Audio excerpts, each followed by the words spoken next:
want to take a moment and talk philosophically about the bill we have before us. I began my comments when I spoke about the higher ed bill with what a privilege it was to be a chair of a committee and negotiate a bill in this divided government environment, because we start from such different places. And so when I think about the K-12 system and what it is that we're charged with, I think about our kids and how everything we do, in our lives, whether it's being a parent, what we do here, what we do in other work, is really in some ways a role model for future generations. And I'm a mom of a blended family. I have two sons, I have a stepdaughter and a stepson, and we've been blended for 22 years. And I remember when we joined as a family, I said to them, you will love each other. And if you don't, you will act as if you love each other. And it was like that from the very beginning. And we, in 22 years, have not had a fight that divided on family lines, because that was something that was not allowed in our household.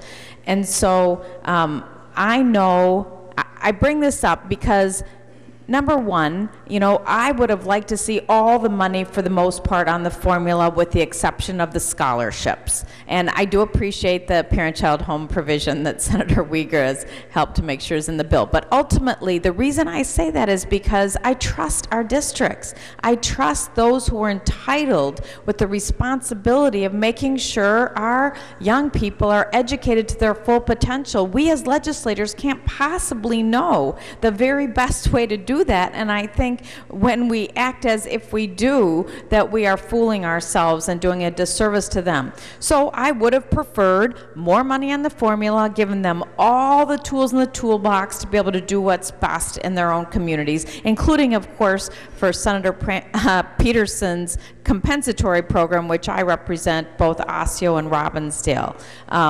But I know my school districts, by the way, watch these debates, and so that's why I'm standing. I didn't stand, but I thought, I know they listen, and I want them to know I trust them. I trust our school boards. I trust our administration. I trust our teachers.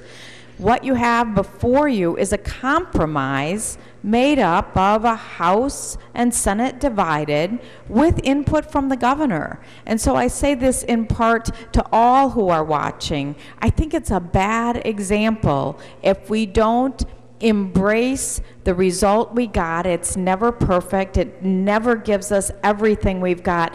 But I'm asking our senators today if they might consider, regardless of what they agree with or disagreeing, sending a message to our kids, and sending a message to our kids that we don't always get what we want, but in the end we're going to come together and we're going to agree to even what we don't agree with, because that's what keeps our districts going. And if by some chance a united vote of support on the Senate floor today even has the chance of a different result when it comes to the decision with regard to the governor's actions, then we will have provided a gift for our state. Because to me, the idea of a divided state, whether it's about UP, preschool, or any issue, is not in the best interest of the family that I call Minnesota.